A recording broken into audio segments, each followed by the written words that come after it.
Selamat datang teman-teman di ada berapa orang nih, 200 orang yang datang malam ini. Terima kasih udah datang di Kios Ojo Kios di Lebak Bulus. Malam ini senang banget kedatangan Mbak Farah yang menyebarkan dirinya sebelum balik ke apa nama kotanya Mbak? Maaf. Plymouth di dekat Newcastle sana. Sama untuk membicarakan buku yang buat cetak kedua kalinya Skena 2000 plus bukan plus ya, apa lebih besar Skena 2000 dan ke atas dan seterusnya. Ada juga Pak Hendro dari penerbit Gang Kabel, yang kalau dari namanya ketebak pasti ya, namanya untuk rumahnya di Gang di ada kabel-kabelnya. Di daerah mana sih Pak Hendro? Itu nama gang. Nama gang di daerah mana? Di Salemba itu ada gang kabel atas, kemudian percetakan negara. Percetakan negara. Gang kabel atas dan gang kabel bawah.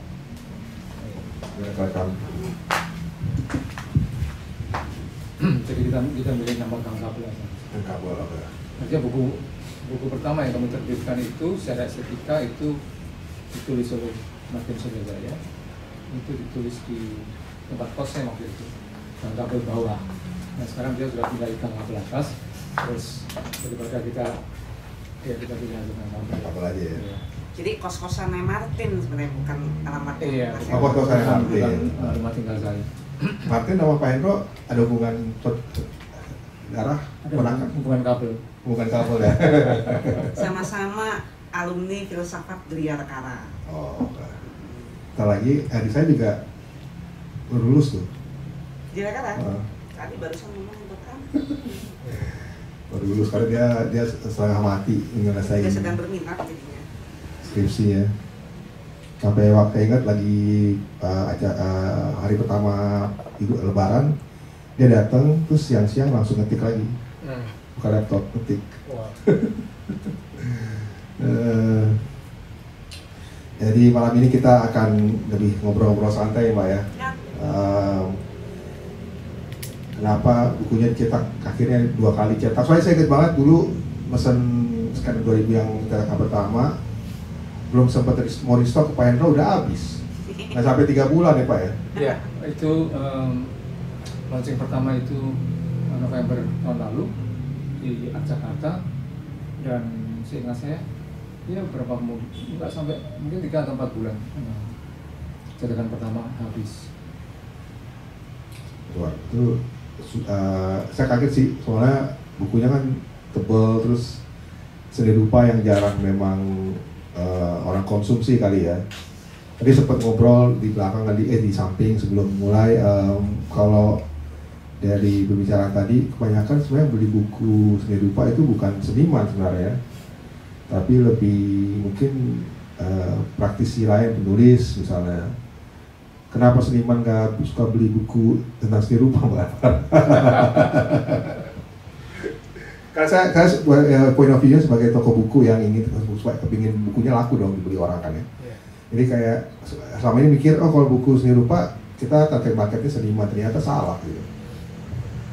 Aku nggak tahu, mungkin Mas Hendro ya, tapi sebenarnya memang kalau aku sih merhatiin kalau dari teman-teman seniman, banyaknya mereka mungkin lebih memilih buku luar, misalkan monografi tentang Anthony Gormley misalkan, yang terbitan kayak Passion gitu-gitu ya, tentang seniman luar kayak Olafur Eliasson tuh, dewa-dewa seni rupa zaman Yayu itu sama gitu ya, mungkin untuk atau ini ya buku-buku teori seni yang di luar gitu, maksudnya dari radar seniman kita mereka itu, karena buat karya mereka juga kan, buat pekaryaan itu. Nah kalau misalkan buku aku ini, jadi mungkin ya kenalan juga ya teman-teman.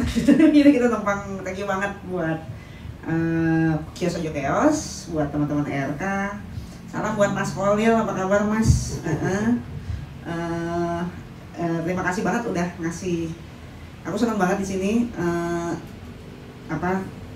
Baru pertama kali dan udah langsung betah. Jadi mungkin nanti bakal kalau setiap aku mudik siap-siap aja kalau tiba-tiba aku tidur-tiduran di sofa gitu ya.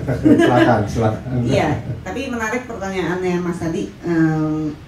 Maksudku bahwa skema si buku ini ketika kita mau menerbitkan, jadi sebelumnya sih jadi kan kalau Gang Kabel sendiri mengkhususkan di buku-buku seni rupa dan filsafat gitu ya Mas. Ya. Mas Hendro ya.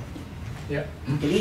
Jadi kami berdua nih pelaku seni rupa, kami berdua kurator gitu ya, pelaku kurasi yang kemudian aku sendiri ya akhirnya juga kemudian masih aktif melakukan banyak hal di seni rupa ya gitu. Mas Hendro adalah mungkin kok bisa dibilang salah satu mentorku dalam hal mengkurasi ya, kita kenal udah lama. Mas Hendro sendiri kemudian menginisiasi Gang Kabel ini, dan itu aja tuh sebenarnya kita cukup sangat terperangah gitu ya ketika Mas Hendro dan Martin menginisiasi Gang Kabel, sebuah penerbitan indie yang niche banget gitu, seni rupa sama filsafat, yang beli siapa gitu kan. Ya, dan karena kadang kalau ngomong buku seni rupa misalnya penerbitan buku seni rupa yang dari lokal ya, itu juga bisa dihitung dengan jari, dan biasanya coffee table di luar dari penerbitan katalog seni, pameran seni ya, di luar itu. Karena kalau katalog seni kan grey literature, maksudnya dia diterbitkan ke pameran terbatas lah gitu. Itu yang ini memang buku ber-ISBN gitu ya, buku resmi, buku untuk terbitan benar gitu kan, resmi gitu.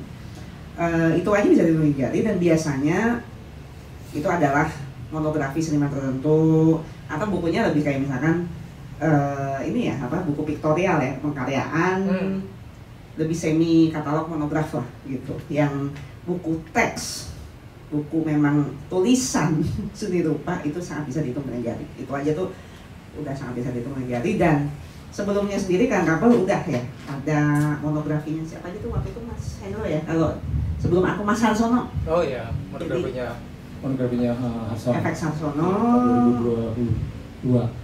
Yang Bali siapa? Mahendra Yasa. Tapi memang itu sifatnya buku monografi seniman. Jadi ya maksudnya biografi termasuk pengkarya dan pembacaan pengkaryaan seniman tersebut. Yang buku dari kurator, buku dari penulis seni itu rupa gitu juga jarang sekali.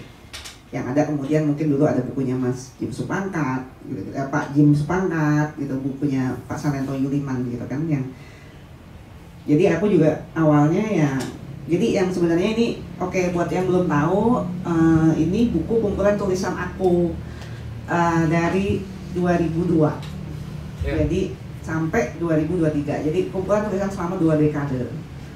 So it's not about me. Buku ini it's not about me. Ini adalah kumpulan tulisan-tulisanku yang aku arsipkan ya.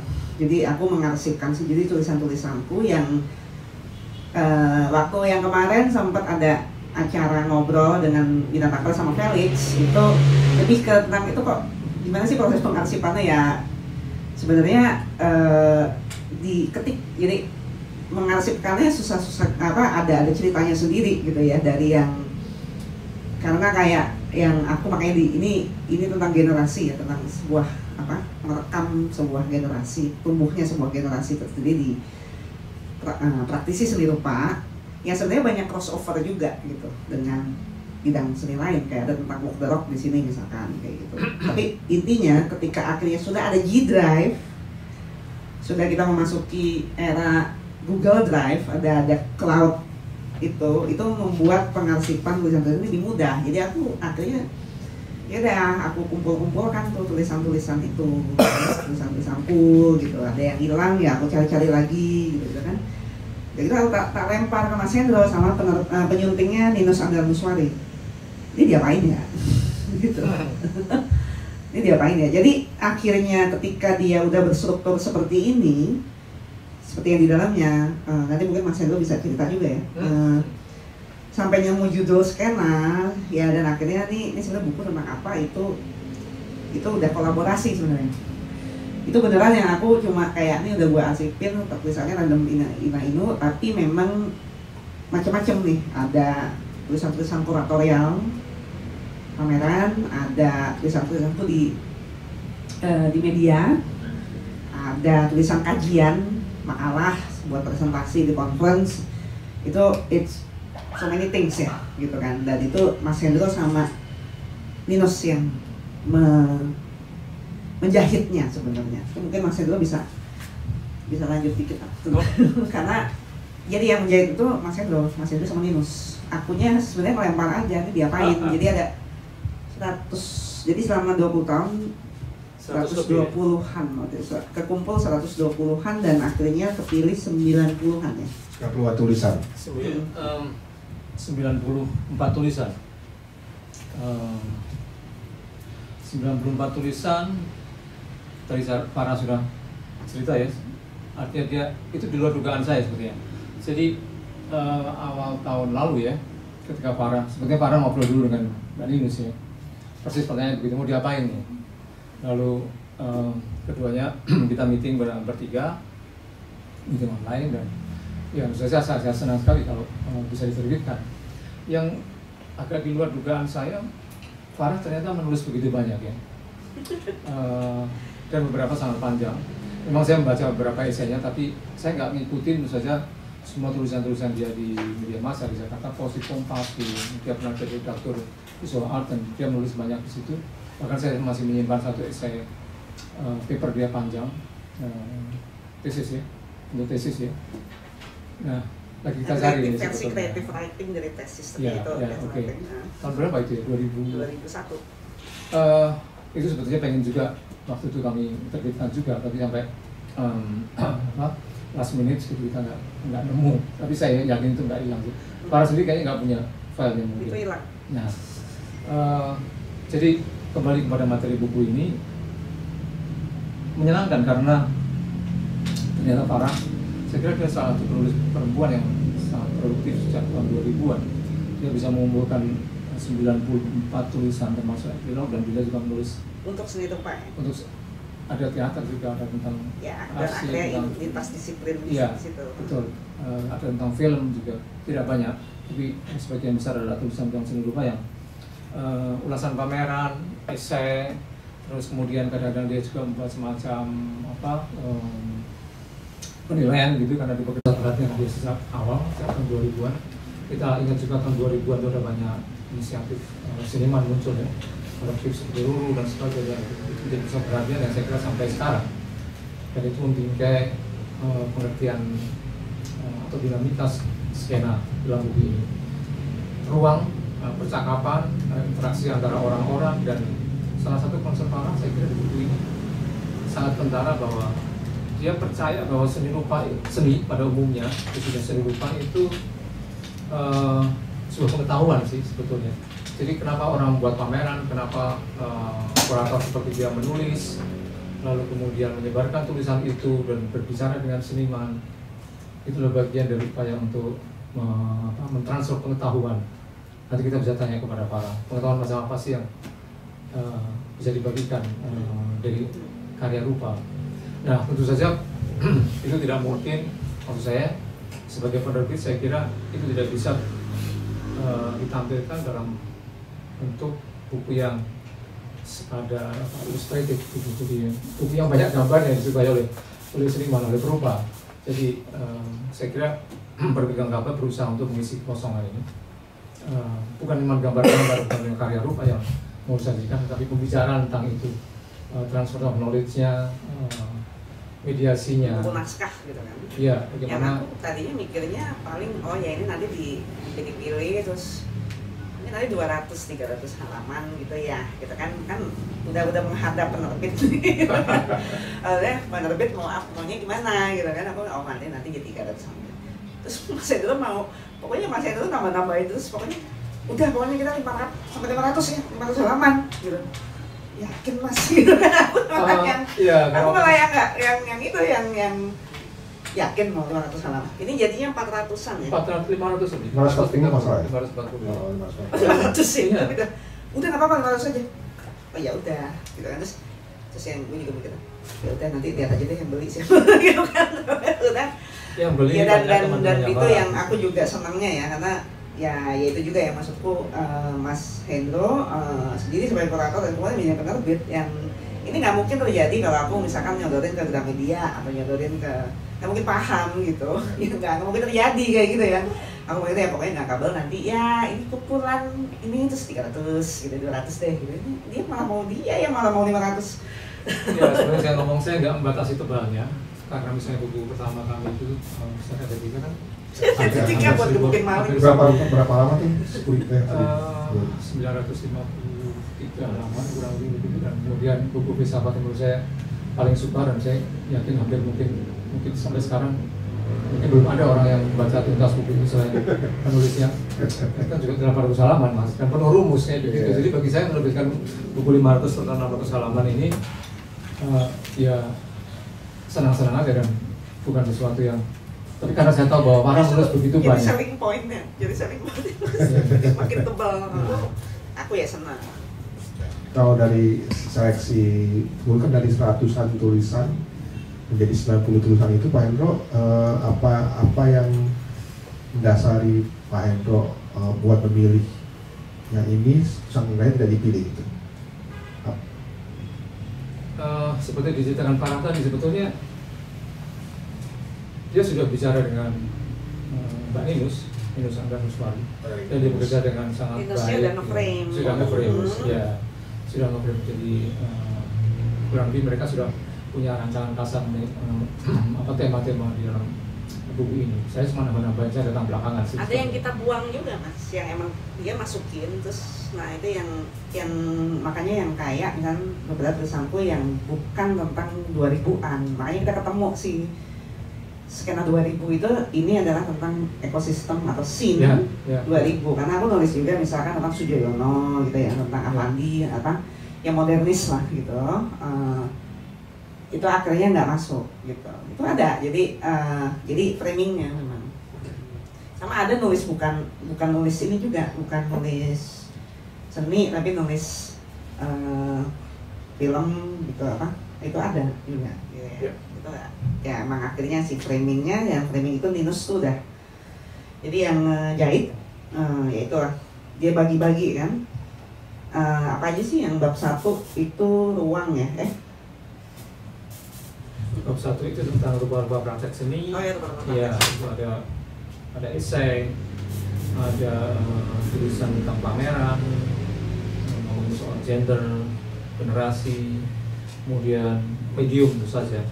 Kalau saya perhatikan, jadi esai-esai di buku ini paling banyak misalnya adalah tentang generasi, gender, dan individu. Itu ada 25 tulisan. Jadi itu hampir 200 halaman sendiri ya. Di halaman di bab 1.3 ya. Ya 150 halaman sendiri. Jadi itu menunjukkan juga perhatian Farah pada isu-isu tentang gender.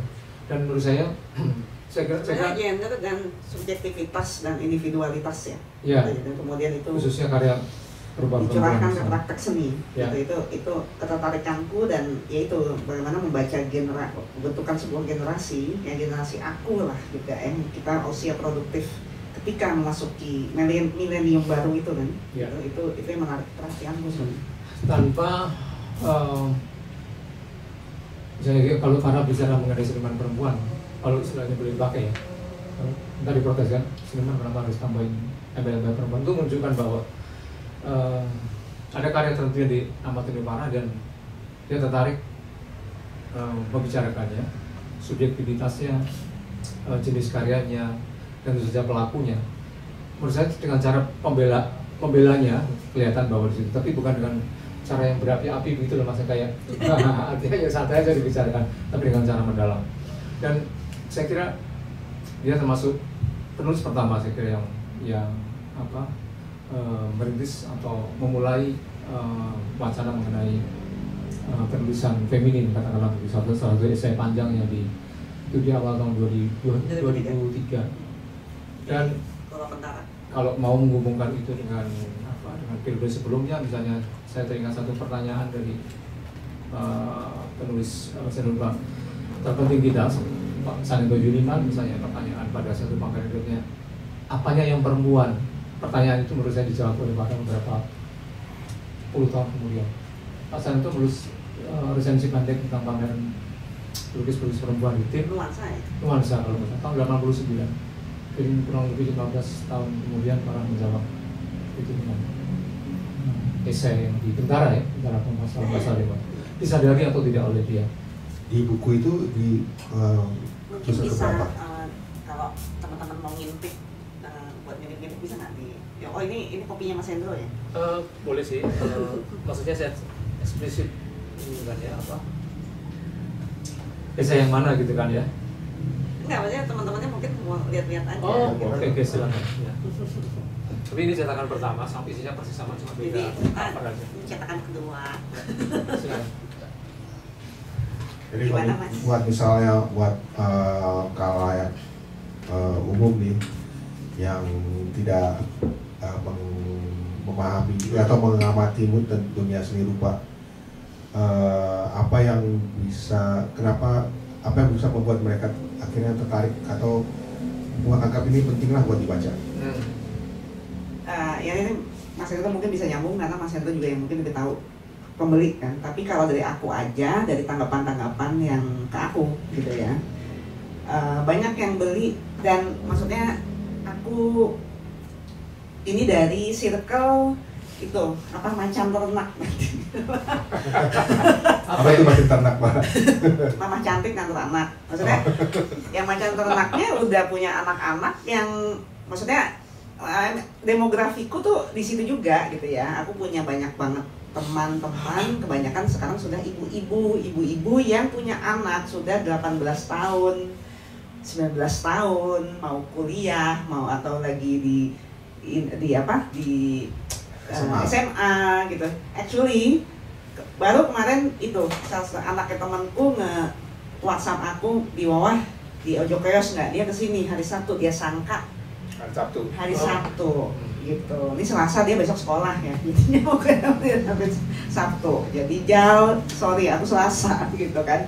Itu dia 17 tahun ya, dan itu jadi demografi. Maksudnya banyak banget teman-teman ibu-ibu, teman-temanku, which is macan nggak muda lagi tapi macan ternak itu ya intinya ya di istilahnya seumurku yang sudah ini generasi barunya itu, yang itu kemudian mereka membeli untuk anaknya gitu, untuk anak-anak mereka gitu. Ada yang beli sekali langsung 5 gitu buat nanti ponakannya juga gitu yang semua gitu. Dan maksudnya nanti si ponakanku ini anak-anak temanku nge-DM aku, "Wah, aku udah baca gitu. Aku soalnya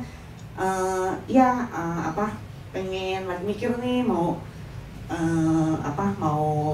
keat apa enggak nih gitu." Dan buat mereka dan aku bahagia sekali bahwa mereka menganggap mereka bisa baca buku ini. Jadi emang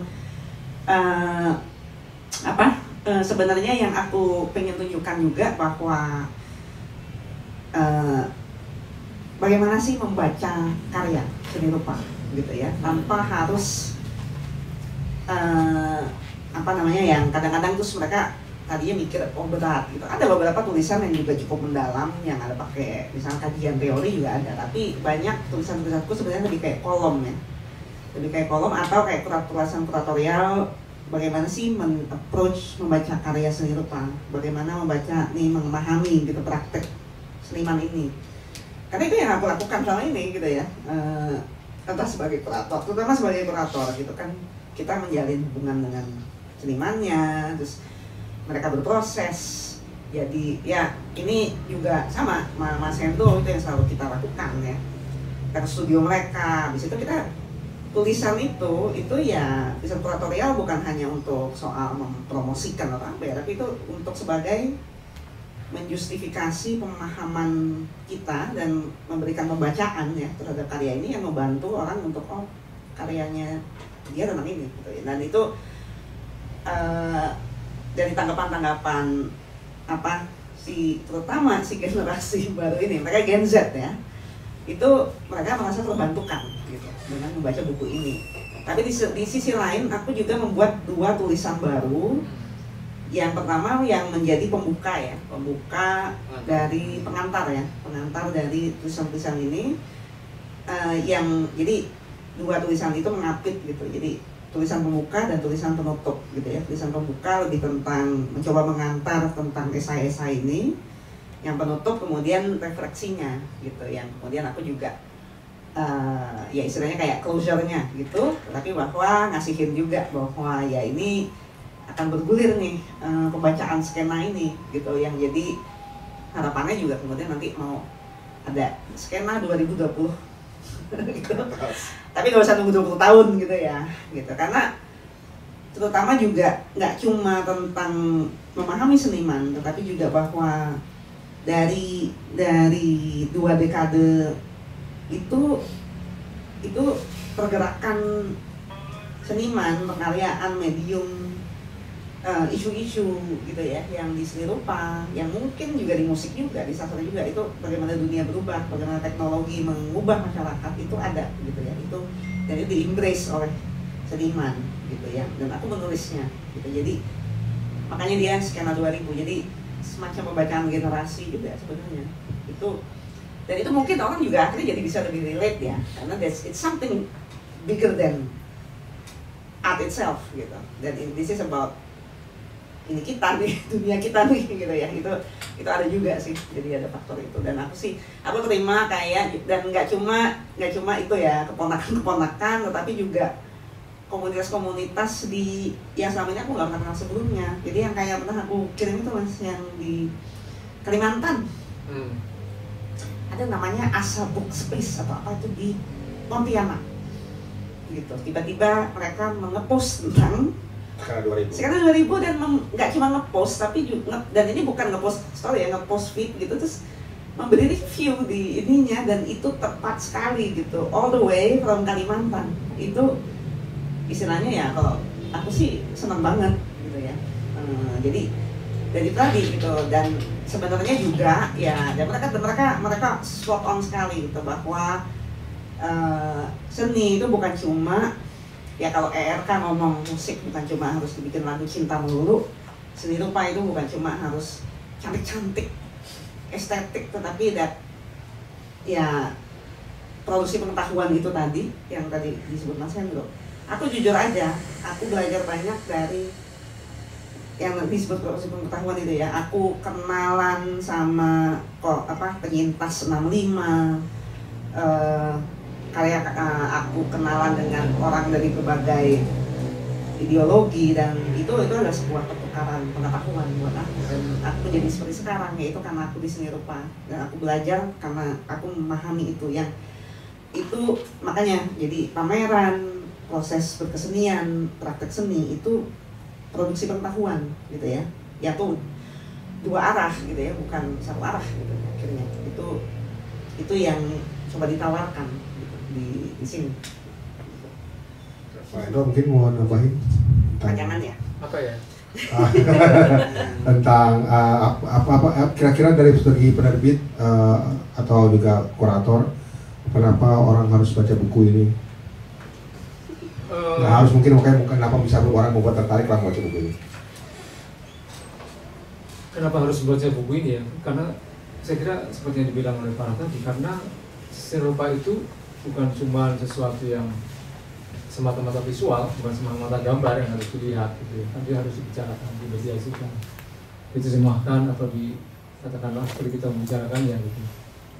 Dengan apa cara membicarakan itu? Kalau misalnya Mas punya referensi tentang gambar dan saya punya referensi tentang gambar juga kan, kita harus ada percakapan tentang mediasi antara karya dan orang yang melihatnya, antara pencipta dan penulis, dan kemudian juga barangkali itu bisa memberikan feedback kembali kepada seniman, kepada audiens, dan seterusnya.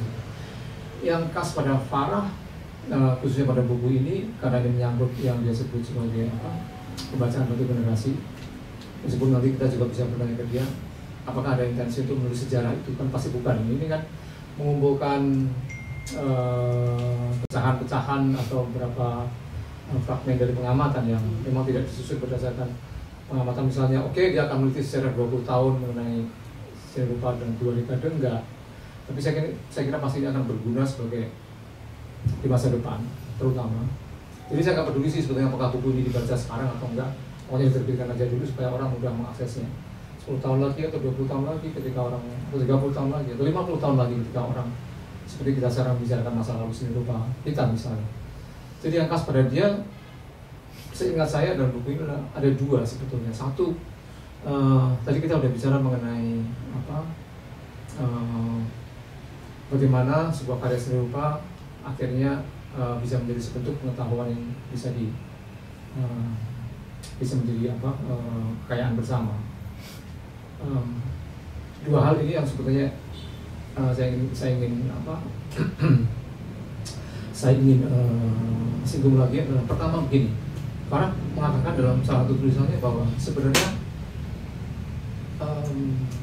tugas seniman atau tugas karya seni itu tidak semata-mata berhenti atau selesai ketika misalnya orang tidak lagi menggambarkan tema-tema sosial. Kalau kita mau reformasi dan kemudian perubahan sangat jelas kan begitu kan, ada perubahan pada tema, ada radikalisasi mengenai ruang publik, ada pesan-pesan sosial, jadi seakan-akan karya seni itu selalu identik dengan itu semua gitu ya, di masa-masa di awal tahun 2000-an. Jadi bagi para, menurut dia, ya tidak. Begitu misalnya orang tidak lagi menggambarkan tema sosial, itu bukan berarti tidak lagi dia tidak punya concern pada kehidupan sosial misalnya. Satu itu. Terus yang kedua, ada narasi yang coba dikemukakan Pak Ara di buku ini adalah subjektivitas itu menurut dia terpenting. Jadi seberapapun narasi-narasi sosial itu bergema atau sangat kuat mempengaruhi karya-karya perupa dalam 20 tahun terakhir, dia ingin masuk juga ke yang dia sebut kalau nggak salah sebagai sesuatu pengalaman esoterik, transendental atau apa di buku salah satu esainya. Itu penting misalnya untuk melihat sosok seniman hubungannya dengan karyanya. Jadi ada semacam seperti saya katakan tadi, Farah dalam hal ini tidak cukup ideologis untuk berpihak pada satu pandangan tertentu ya. Tapi dia mondar-mandir dan ini kekasan untuk bicarakan skena ya. Jadi apapun yang dia lihat penting untuk melihat konteksnya, meskipun itu konteks yang lebih individual, tidak hanya tidak cuma sosial. Saya kira kurang lebih itu kalau saya baca. Aku tambahin dikit ya, menarik sih Mas Hendro ngalamin ke situ. Maksudnya individualitas dalam hal ini bukan orang suka menerjemahkan individu nggak peduli yang lain atau apa, nggak bukan gitu ya. Tapi misalnya tentang jadi yang kalau kayak Cabib Duta itu yang jadi moderator launching buku aku di Jakarta tahun lalu. Cabib itu milenial ya, milenial Gen Z ya, mungkin milenial mengarah ke milenial lah gitu. Dia yang ngomong gitu, jadi dia yang mengantar gitu kan, terus dia udah baca gitu, terus ya jadi Mbak Wawah nih Mbak, jadi saya di seniorku dia ini Gen X yang selalu berusaha atau selalu pengen agency gitu di setiap yang dikerjakan. Dan buat aku itu ya benar juga sih gitu. Jadi yang soal persoalan individu atau jadi itu otonomi sebenarnya, agency yang itu angkatanku banget sih. Angkatanku ya, mungkin angkatan Mas juga, angkatan GRK juga ya. Kita nggak lama setelah reformasi, karena aku lulus ketika reformasi 23 tahun, aku reformasi 98.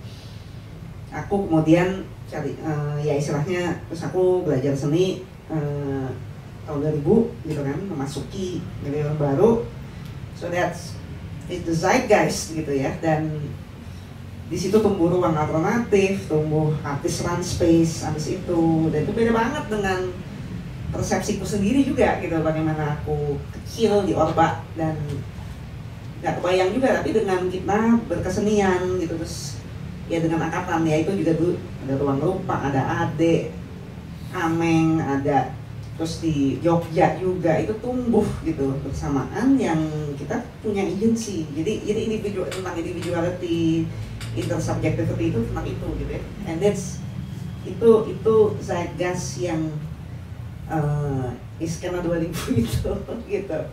sebenarnya ya. Itu gitu Mas. Oke, ya. Kasih banyak penjelasannya Mbak Farah sama Mas Hendro. Mungkin ada yang dari teman-teman yang datang mau ada yang komentar atau bertanya apapun itu, silakan komentar. Ya, selamat malam semuanya. malam. Aku mungkin mau nanya ke Mbak Farah atau ke Mas Hendro. Ke pandangannya terhadap modern art gitu yang zaman sekarang yang kita lihat kan mungkin ya kalau saya sebagai Gen Z gitu melihatnya itu suatu hal yang absurd atau nge-cringe, misalkan kayak ember ditumpuk terus dijatuhin terus pasirnya jadi art, atau enggak dia apa sih kayak paintnya itu dilempar-lempar nggak jelas terus nanti jadi ya mereka mungkin bilangnya itu something yang abstrak gitu, yang kayak Van Gogh gitu kan.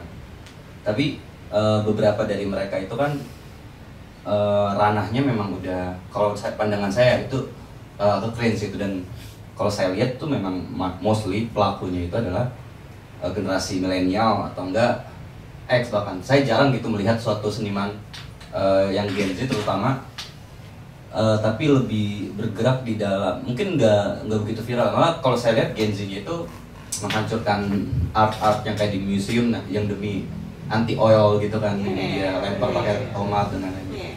Nah pandangannya gimana gitu, dan ada nggak maksudnya suatu Gen Z gitu yang maksudnya dari pandangannya Mbak Farah atau seni ranah-ranah Gen Z itu seperti apa gitu? Kalau kita tahu kan Renaissance ya pasti oil painting gitu kan, atau enggak sculpture gitu.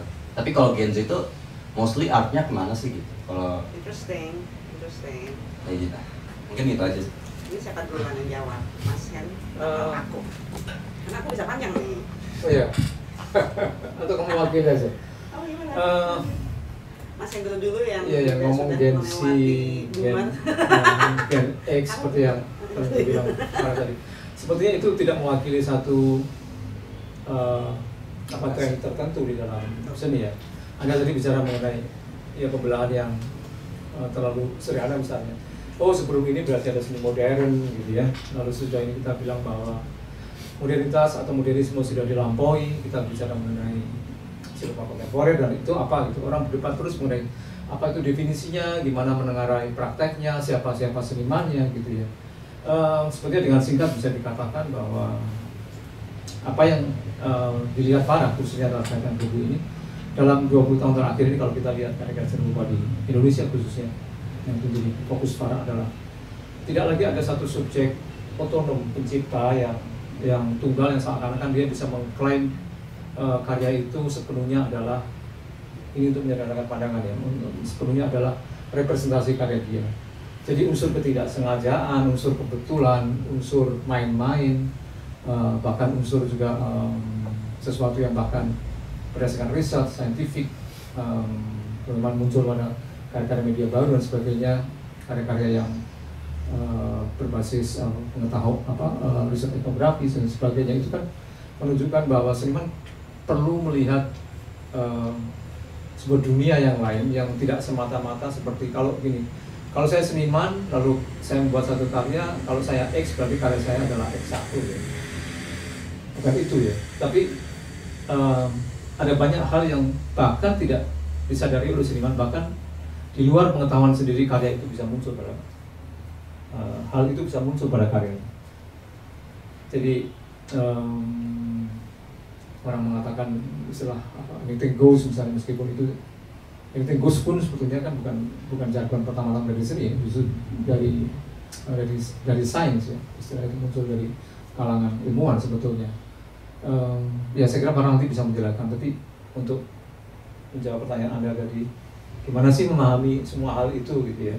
Menurut saya karena ya hubungan antara seniman dan karya tidak sederhana seperti hubungan antara sebab dan akibat.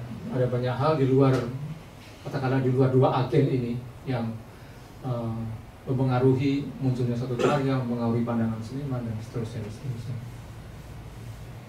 Oke, Farah mau menambahkan, makasih. Aku coba ya. Makasih ya Masnya, Mas siapa? Mak batiknya bagus banget. Farel. Mas Farel? Iya. Oke. Jadi kalau mungkin yang Mas Farel tanyakan ya konstruk seni modern itu terus sebenarnya gimana sih gitu kan? Ya kita tahu kan kemudian seni rupa itu sendiri sejarahnya udah cukup rumit ya.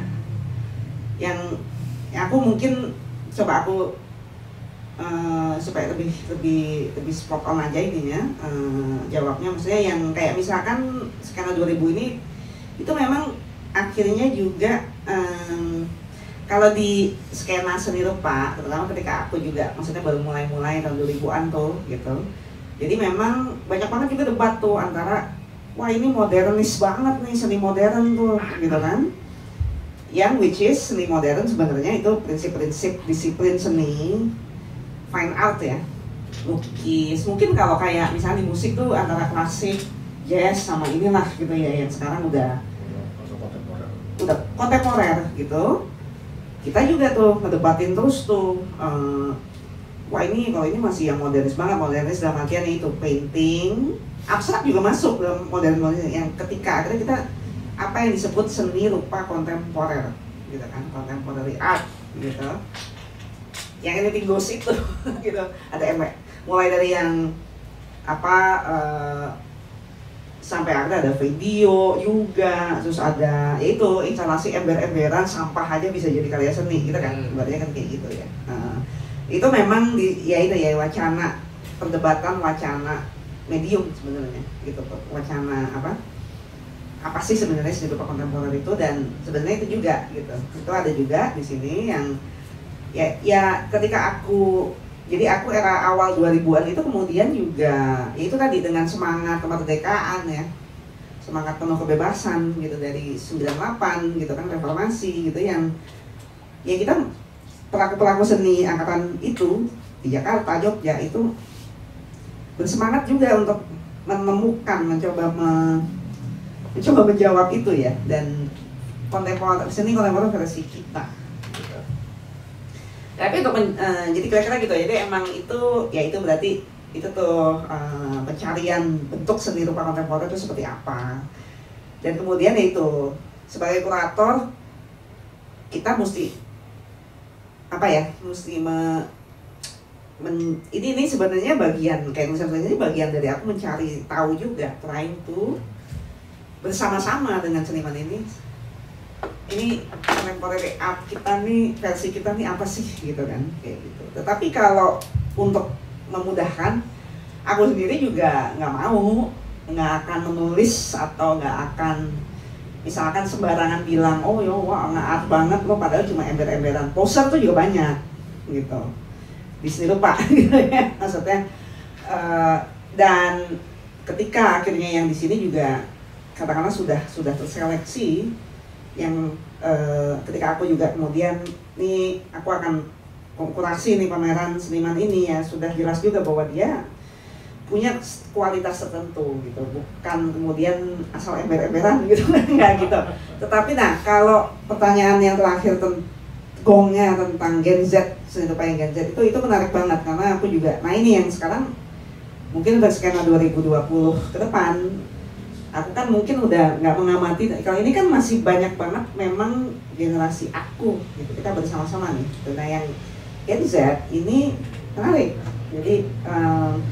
jadi kalau akarnya Mas Hendro itu yang itu ya, pergulatan tentang modernisme, terus kemudian mencari estetika seni rupa dengan misalkan antara painting dan enggak dulu, makanya keindonesiaan segala macam, lalu kemudian ada seni rupa yang kemudian menjadi politis, aktivisme, terutama yang juga ikut memuncak di 98, seni rupa tentang political art yang seni rupa sebagai aktivisme kan itu nggak angkatan Mas Hendro banget. Nah yang di skena 2000 itu tadi ya, di angkatanku terus kemudian itu bahwa nggak keterlibatan perupa ya ke seni kontemporer itu gitu, bukan kemudian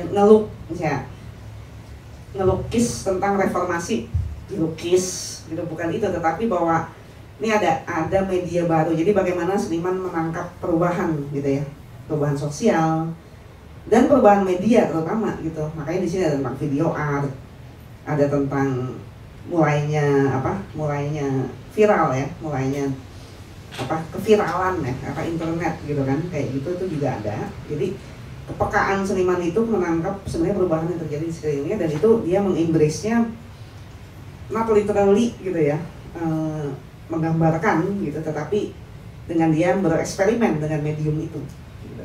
Dengan medium video, dengan new media kan tuh, akhirnya ada new media art tuh, itu sesuatu banget tuh zaman aku tuh, zaman generasi 2000-an gitu. Yang sekarang dan itu ya itu karena kita hidup dalam 20 tahun itu yang terjadi itu cepat sekali gitu ya.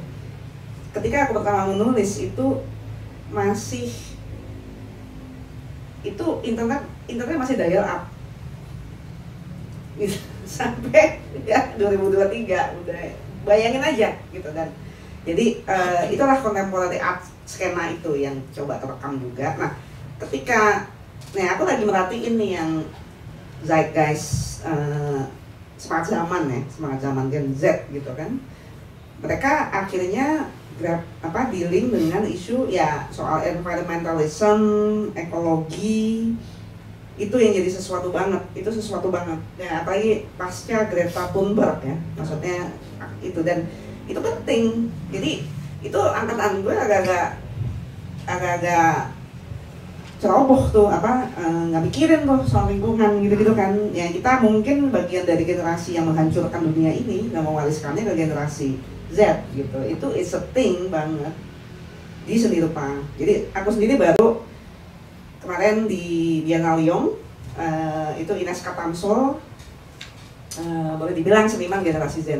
Dia itu karyanya, dia membuat material, jadi karyanya tentang ya itu berhubungan dengan climate change. Jadi karyanya, eksperimentasinya dia mencoba membuat materi baru untuk pengkaryaan itu dari bahan alam dan dari plastik juga yang kemudian diolah gitu ya. Nggak cuma soal recycle ya, tapi bagaimana itu kemudian menciptakan materi baru, renewable material.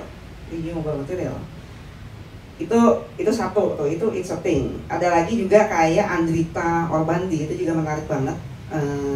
Dia sama, dia juga bereksperimen, dia basisnya arsitek malah sebenarnya, tapi kemudian karya-karyanya tuh tentang ya ada tuh istilah biometer apa gitu lah, pokoknya gue ya itu tadi yang akhirnya aku belajar lagi dari mereka. Nah, aku coba memahami posisi mereka sebagai seniman gitu. Tapi mereka bilang kami bukan kemudian kami mau menjadi aktivis lingkungan, kami tetap seniman, tetapi bahwa ini yang kita pikirin nih generasi gue nih, gue nanti ke depan badan gue udah kimia semua gitu. Itu udah kesadaran baru ya, paradigma dan kesadaran baru. Jadi yang buat aku ya itulah, itu menarik sekali. Nah itu makanya ketika seni rupa menjadi produksi pengetahuan, beyond itu ada juga estetikanya dan segala macam. Nah kalau yang soal itu yang maksudnya yang lempar-lemparin modern, seni rupa modern dengan chat itu ya, dengan apa sih, dengan Stoman ya itu aktivismenya ya gitu. Tapi bukan praktek seninya. Kalau itu sih kan aktivis ya, yang memprotes modernisme. Iya, memprotes modernisme, glorifikasi high art yang sebenarnya mewariskan gitu lah protesnya gitu ya, mewariskan dunia yang rusak ini yang harus di change, diubah mindsetnya. Aku sih itu seru. Oh ya. Berarti apakah maksudnya bisa disimpulkan misalkan Renaissance ya, pada zaman Renaissance itu mungkin lebih trendsnya itu mengarah ya painting oil itu atau enggak poetry gitu. Poetry juga sampai sekarang masih sih. Dan apakah maksudnya di Gen Z sekarang ini bisa kita katakan, tadi kan seni itu adalah produksi dari pengetahuan itu sendiri kan. Apakah bisa kita katakan mungkin zamannya di Gen Z itu adalah melalui internet atau video gitu. Kalau kita lihat sekarang kan di TikTok atau di Reels itu kan mostly mereka emang by videographer atau enggak sama fotografi gitu. Cuman wadahnya mereka itu melalui internet itu. Mungkin mereka nggak menghasilkan suatu painting kayak Renaissance, atau nggak mungkin apakah bisa dikatakan jadi melalui sosial media aja itu salah satu hasil dari art gitu. Mungkin kan ada apa seni fotografi yang warna biru itu namanya saya lupa. Cyanotype itu kan ada beberapa yang dari Cyanotype, mungkin generasi dari X ya, dari pertama di hasil itu saya lupa kalau nggak salah. Nah itu kan Gen Z belum lahir gitu. Jadi apakah misalkan bisa katakan Da Vinci-nya Gen Z lah melalui wadahnya seperti apa ya? Kalau Da Vinci kan melalui Mona Lisa yang art painting gitu kan.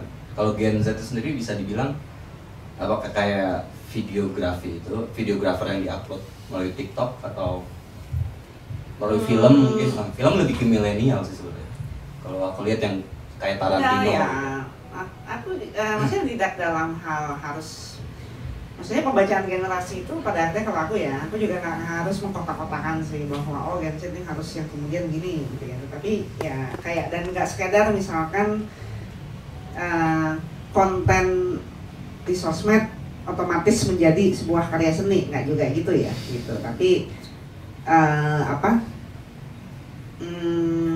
maksudnya tetap ada ranah-ranah apa sih kedisiplinan ya, seni rupa gitu, eksplorasi, eksperimentasi yang beyond that gitu, yang apa jadi benchmark juga gitu, itu tetap.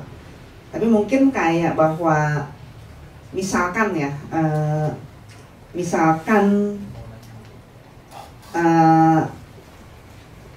maksudnya kalau sekarang ya itu ya, kayak misalkan soal buat aku renewable material ya, akhirnya aku malah melihat kecenderungan misalnya itu kayak misalnya ngomongin aktivis lingkungan, ketika orang ngomongin tentang ketika di zaman sekarang seniman udah bisa dengan AI gitu ya, justru cenderungan para perupa gitu, perupa zaman now gitu, generasi Z gitu ya, itu mereka malah justru pengen kembali ke materiality gitu. Pengen kembali ke sesuatu yang tangible gitu ya. Jadi nggak sekedar AI nih gitu, nggak gitu.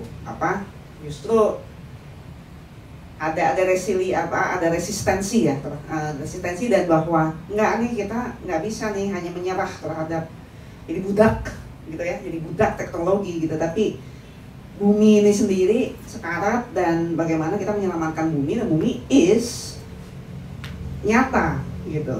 Jadi itu benda gitu. Jadi itu perupa tuh kemudian tetap bagaimana mengolah materi itu tetap penting gitu. Sesuatu yang berbentuk, sesuatu yang bisa kita rasakan, sesuatu yang bisa kita raih gitu loh, dilihat di dunia nyata, yang tapi yang kemudian bisa renewable, bisa ramah lingkungan gitu. But di satu sisi buat aku ya mungkin aja juga AI ini aja juga belum ini ya, belum bisa menjadi sebuah medium eksplorasi. Tapi bukan cuma sekedar kayak bikin AI terus post di internet atau apa ya. Maksudnya bahwa sejauh mana AI itu bisa dijadikan medium itu tuh buat aku juga belum, itu menarik tapi belum tampak nih, selain dia akhirnya jadi alat nyontek gitu kan.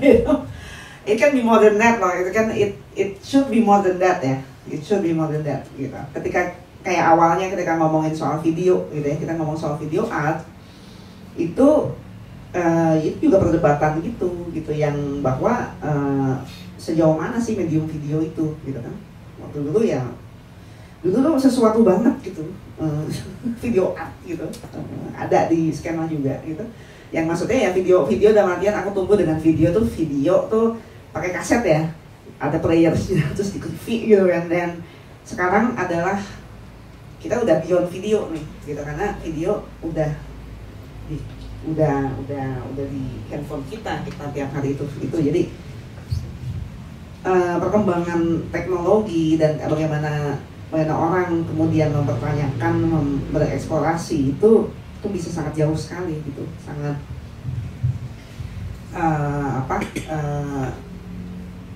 luas sekali gitu ya. Mau menjawab ya.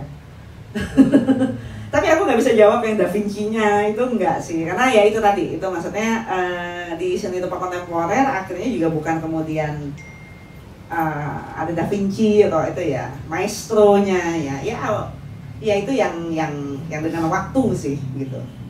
Apa itu harus dibuktikan dengan waktu, siapa yang maestronya itu dengan waktu. Renaissance sendiri itu sebenarnya juga more than just wow ini pencapaian estetik gitu, tapi fungsi seni rupa Renaissance itu karena pada saat itu di masanya itu karena hubungan bahwa seni itu hubungannya adalah dengan gereja gitu. Seni rupa itu purpose-nya itu adalah untuk purpose God gitu. Jadi karena gereja, karena raja dan gereja gitu, itu kekuasaan tertinggi gitu. Jadi kekuasaan tertinggi. Seni rupa Renaissance itu sebenarnya ada karena ya seni rupa itu adiluhung abis. Seni rupa is sesuatu yang sangat suci gitu, karena dia ya bukan kemudian untuk dinikmati orang banyak, tapi purpose-nya untuk ya menyembah. Ini mungkin hampir sama dengan kayak ritus-ritus, sebenarnya ritus-ritus tradisional kita, misalkan di Bali misalkan gitu ya, itu seni ogoh-ogoh misalkan, itu yang itu ketika ngaben itu memang untuk pemujaan gitu. Seni rupa kita kan enggak, makanya tadi menarik, makanya maksudnya gitu ya. Aku bisa nggak bisa jadi masnya ini aja. Terus tadi ada yang masih gimana? Setuju sih. Sebenarnya emang kalau saya sebagai Gen Z itu bingung tadi. Maksudnya sekarang ya kita mengikuti di zaman yang seni siapa sih yang sebenarnya kita adopsi atau kita ikuti gitu. Kalau dari saya sendiri, saya sih nggak begitu suka dengan yang seni sekarang, makanya saya lebih into ke Renaissance atau enggak yang something yang old school gitu. Karena sekarang kan lebih ke ya tadi ada AI, terus ada lagi yang seninya mostly di made of plastic gitu. Kadang kan plastik kan tahun 1913 tuh baru diciptain kan. Dan sekarang kan mostly emang dari look aja, tapi kualitasnya nggak ada. Dan kan ada yang bilang quality takes time gitu kan. Nah jadi ya itu masih zaman sekarang menurut saya seninya itu lebih soulless gitu. Nggak jiwa, soulless banget itu apapun yang dihasil data dari AI tadi atau enggak. Ya tadi saya tuju videographer gitu, kalau misalkan itu dibilang suatu seni, ya saya paling mentang pertama gitu, karena emang instan, kita apa-apa segampang itu gitu buat kita scrolling dan kita lihat itu kan udah instan banget. Dan kadang kalau kita lihat kebanyakan aja otak kita kayak full banget gitu kan, harus ada break dulu, ada screen time malah sekarang gitu. Jadi emang apa ya gitu. Dan saya belum tahu ini sebenarnya produk siapa yang sedang kita nikmat, generasi dari mana tadi. Makanya dibilang sama Mbak Farah bahwa generasi milenial itu yang menyebabkan kehancuran itu sendiri, dan kita generasi Z sebagai pewarisnya gitu. Saya setujunya di situ sih, karena beberapa sekarang kan dari entah itu secara industrial atau enggak secara seni atau enggak secara apapun itu, memang mereka menertawakan generasi Z gitu, karena dibilang kita sebagai generasi yang mengalami weak man gitu, yang weak man menciptakan hard time kayak gitu, karena kan apa-apa kita maunya instan dan lain-lain, dan sebenarnya kan nggak semuanya kayak gitu. Dan kita kan jadi ya gitu sih poinnya. Nah maksudnya ketika di seni rupa kontemporer justru seni ya sebenarnya sama, ketika aku Gen Xer juga, maksudnya pada saat akunya ya kita makanya jadi Gen X ini kan 90-an ya, 80 akhir 90-an itu ya, maksudnya itu dalam artian dan itu kalau di Indonesia sendiri udah ujung-ujung agak orba tuh gitu, yang kita pengen banget menentang si kemapanan tua-tua sebelumnya gitu. Dan kami merasa seni kontemporer ini bisa untuk medium untuk menentang itu. Jadi tentanglah kami gitu. Tapi tetap ya, dan ya tapi itu bisa dengan banyak hal gitu. Tapi kalau yang kayak misalkan setelah reformasi itu, we still believe art bisa untuk itu gitu. Praktek seni itu memberikan medium ekspresi, memberikan cara gitu ya untuk itu kalau aku bilangnya itu agency itu gitu. Jadi ya untuk Gen Z itu ya apakah itu seni, apakah itu teknologi, apakah itu musik, apakah masih ada kepercayaan untuk bahwa praktek kreatif, praktek seni itu bisa untuk melawan, atau kalian menerima saja dibilang apa tadi weak generation gitu. Karena emang kita mostly ya kayak kebanyakan itu yang malas atau enggak rebahan gitu-gitu kan. Kemarin tuh ada berita dibaca 80% itu industri melakukan, kan kemarin 1000% tingkat pengangguran kan, dan 80% itu generasi Z yang di PHK massal gitu. I see. Karena ya itu. Menarik. Ya itu makanya maksudnya apakah kalian mau bergerak melawan itu, dan apakah praktek seni bisa menjadi mediumnya untuk melawan itu. Kalau dulu aku ya di Gen Xer gitu, kami percaya gitu. Tapi emang kita nggak punya problem itu sih.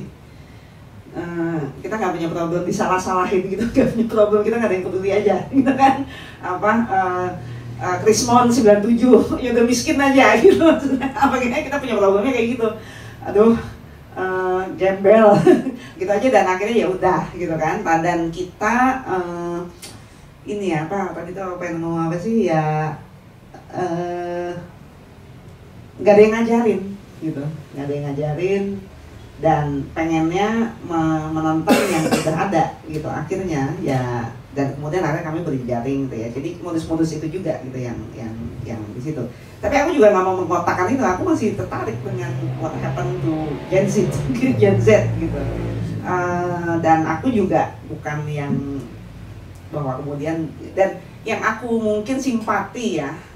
Jadi bahwa Gen Z dan milenial itu kemudian yaitu tidak diberikan, diwariskan bumi yang rusak, tidak diberikan lahan pekerjaan yang benar gitu kan, nggak ada janji lahan pekerjaan, malah jadi dipecat-pecat dan dijadikan market. Kalian adalah demografi. Kalau itu aku melihat sekali, kalian dianggap adalah demografi, entah demografi untuk voting politisi atau demografi untuk mengkonsumsi. Itu aku merasa kalian adalah dijadikan objek demografi. Apakah kalian menerima itu atau enggak? I didn't have that problem. Nobody cares about Indonesian Gen Xer yang kita dianggapnya bakal matikan drugs aja, dan mungkin kali ya. Dan emang aku melewati banyak di angkatanku, istilahnya drug was a problem. Now maybe drug is not a problem for a generation. Now it's tidak adanya pekerjaan, unemployment, dan bahwa kalian dibuat untuk berkonsumsi. Dan sama di seksual sekarang problemnya kan, kayak ada non-binary lah, ada yang bisex, ada yang iya, itu. Jadi problemnya sekarang lebih ke situ. Interesting buat skema 2020. Ya, karena ya Salahuddin kan bilang kasih orang cara menaklukkan negara tanpa perang ya kasih mereka seksual yang gratis dan alkohol, itu paling gampang menyerang anak-anak mudanya gitu. Jadi ya kalau sekarang gitu sih, kalau saya lihat mungkin cukup sih. Emasnya ya. Om lo mau komentar tentang hal ini atau yang lain? Agak yang lain sih. Mas banyak ya. Gue mau nambah dikit nggak bentar sorry. Biar nggak lupa, karena masih tadi gara-gara Mbak Farah ngomong soal dinosaurus, saya mau komentar sedikit soal gue tahu ini musik ini, maksudnya memang kita dari dulu udah anak muda pasti punya ngelihat ketika ada sesuatu yang udah established, inginnya kita menentang kan. Jadi memang kalau di musik itu ada beberapa juga memang musisi yang berpikiran kami itu sudah dinosaurus sebenarnya. Jadi memang silakan yang udah muda-muda berkarya lah atau bergerak lah gitu. Tapi saya juga terus berpikir apakah dengan yang udah dinosaurus ini ya, so-called dinosaurus dalam tanda kutip, tidak boleh jadi dihalangi untuk berkarya? Sebenarnya enggak juga, karena silakan berkarya siapapun itu, tapi ketika memang sedihnya mungkin ketika yang sudah established itu hanya itulah yang dikonsumsi terus-menerus karena mungkin memang mainstream maksudnya udah punya nama ya, udah tahu, orang udah tahu gitu, misalnya siapapun itulah. Jadi yang itu yang selalu dikonsumsi. Kalau saya lihat di sekarang ya dunia musik di festival yang tampil itu aja. Emang dari pasar, karena dari segi sponsor mungkin mereka takut kalau manggil yang lain yang nggak punya nama, acara gue sepi gitu. Itu jadi dilema sendiri.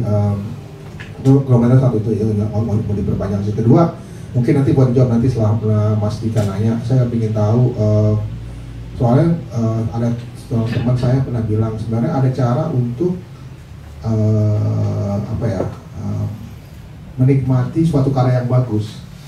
Bukan mengawang-awang kayak lukisan ini membuat saya jadi merasa di tempat yang damai, mengamankan. Tapi sebenarnya ada hal-hal yang bisa dibuat untuk bisa menikmati suatu karya, dan kita tahu ini karya bagus itu sih. Nanti mungkin bisa jawab Mbak Farah sama Mas Hendro. Tapi silakan ke Mas Dika dulu. Ini sih mungkin ada kaitannya sama yang bagus apa enggak. Justru saya mau menanyakan dari Mbak Farah sama Mas Hendro, selama mungkin di tulisannya di 2 dekade ini atau mungkin selama masanya Mbak Farah dan Mas Hendro itu tentang keindahan itu apa sih? Apakah dia berevolusi ya kan? Terus karena kan ya kayak tadi dibilang Renaissance, lalu berubah, lalu jadi lukisan modern, lukisan posmo ya kan, dan lukisan acak-acakan. Nah, apakah memang nilai keindahan itu berubah ya kan? Dan terus lalu mengenai slogan art pour the art sama art pour the society. Nah itu sendiri apakah juga di dalam seni kontemporer ataupun seni yang selama Mas Hendro dan Mbak Farah menjadi kurator itu mengalami perubahan nggak sih? Karena kan ini kan juga kalau misalnya kita lihat dari tadi kan obrolan tentang Gen Z yang gini-gini atau Gen X gini-gini, ketika terjadi perubahan konsep nilai pun akhirnya mereka pun juga paradigmanya juga berubah gitu ya kan. Gitu aja sih aku nanyanya. Mas Hendro banget ini sebenarnya. Oh ya, bagus ya. Makasih Mas. Keindahan Mas. Keindahan ya. Saya teringat karena kita lagi ngobrol bukunya Farah. Di salah satu esai dia bilang begini nih.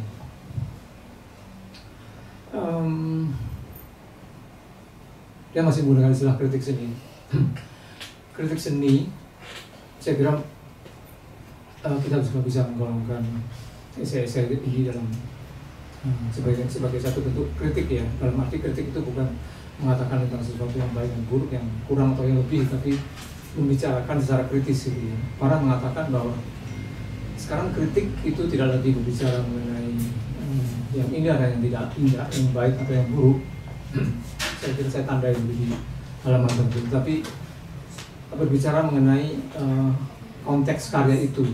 Jadi ini saya kira berhubungan dengan apa yang kita bicarakan tadi, bahwa ya sebetulnya apapun bisa menjadi satu menjadi subjek matter karya seni, dan kaitannya dengan pertanyaan Mas soal keindahan dan apa sih yang keindahan, apakah ada yang namanya keindahan berkembang?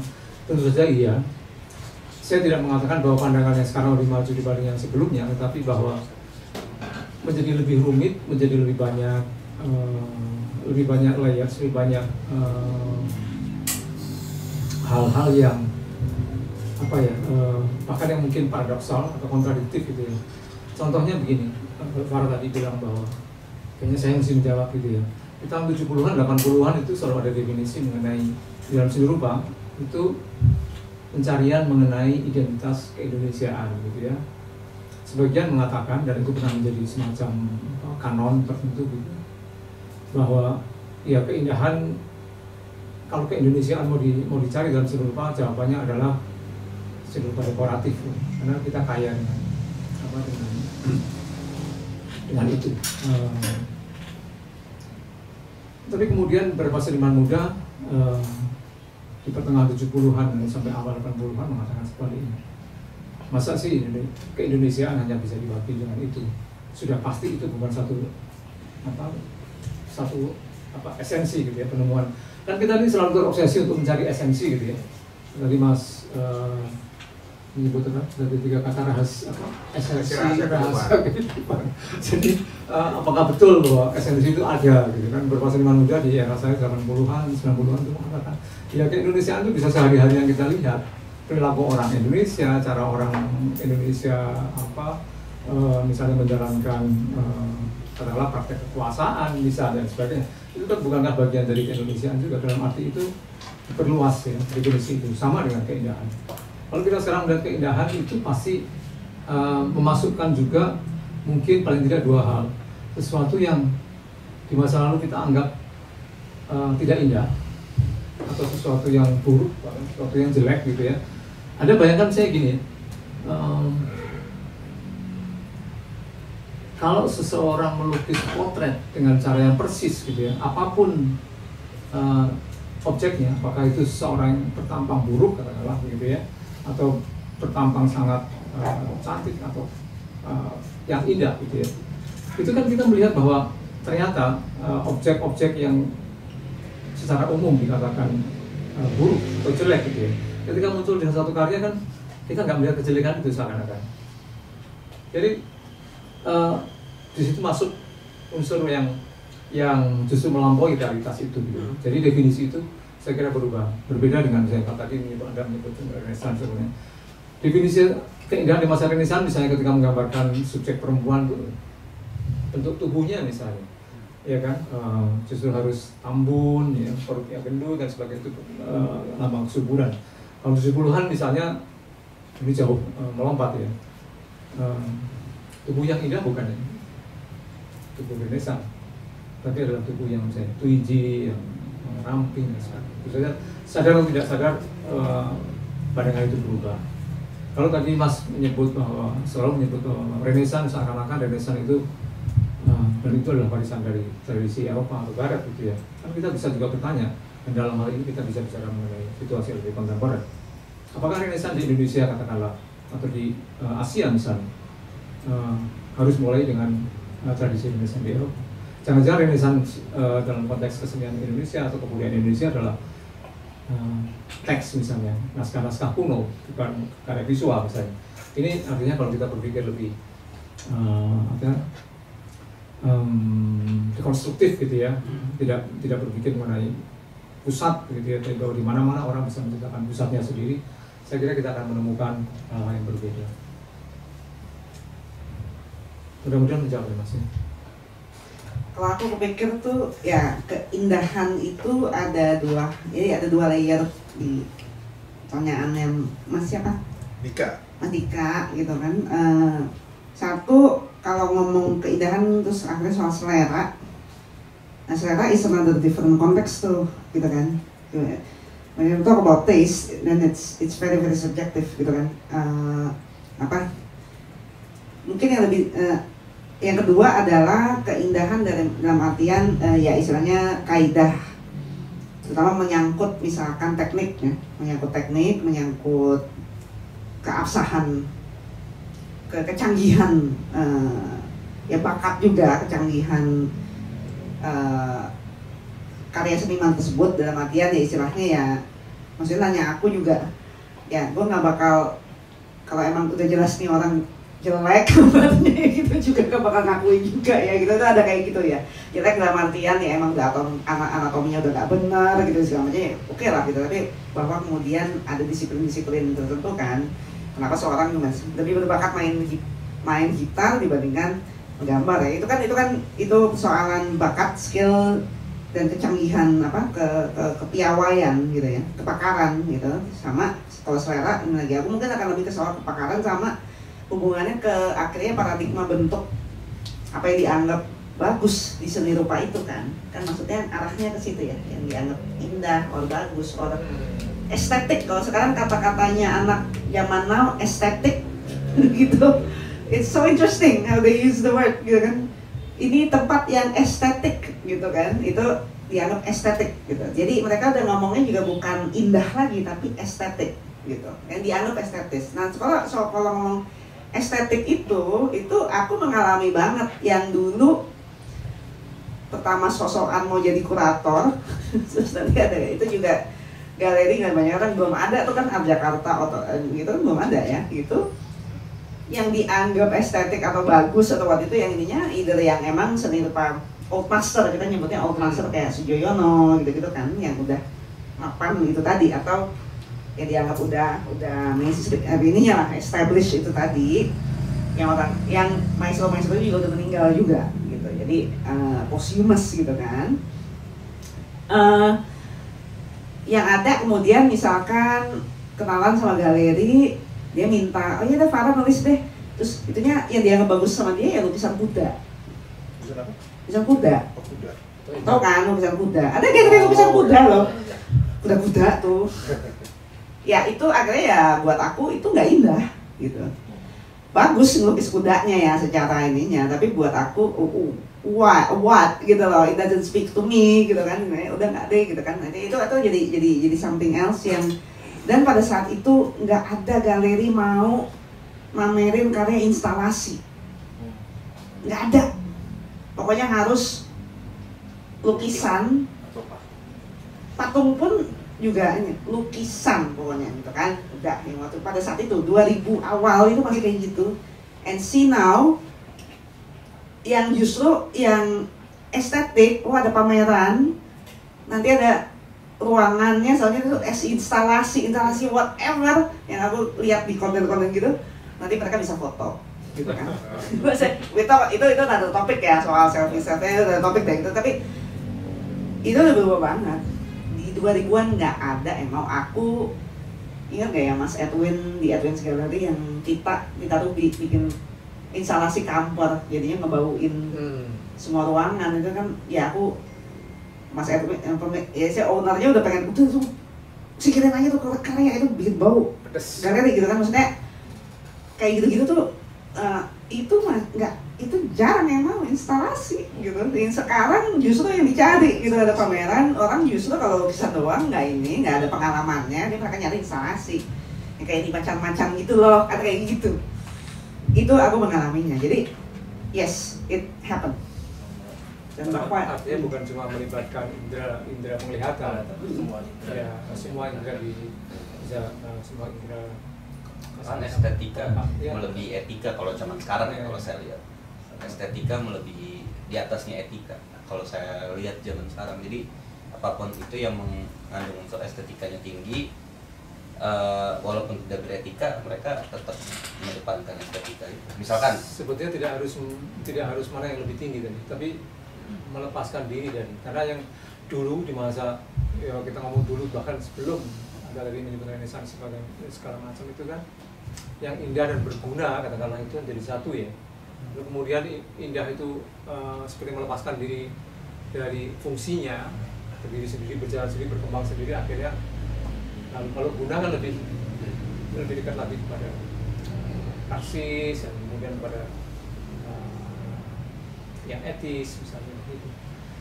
Memang menjadi otonomi keindahan gitu ya, menjadi domain sendiri, menjadi estetisme bahkan, bukan hanya estetik tapi estetisme. Tadi mau minta tanggapan kalau misalnya kalau misalnya jadi kurator untuk mengkurasi karya itu lebih melihatnya adalah yang tadi kan slogannya art pour la art atau art pour la society. Nah, sama tambahan dikit karya yang original itu seperti apa, karena kan kita juga tahu bahwa tidak ada yang baru di bawah matahari gitu. Yang baru di bawah bulan, nggak terlalu tinggi Pak Beo. Matahari Ya. terlalu tinggi soalnya, bulannya gitu.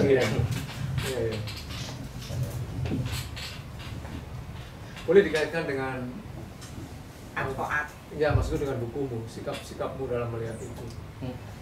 Kalau untuk skena 2000, bahwa kemudian jadi ya makanya sebenarnya kalau di dulu tuh debat-debatan, ya sekarang sebenarnya semua orang juga udah pada lupa itu soal antara modernis dan kontemporer gitu.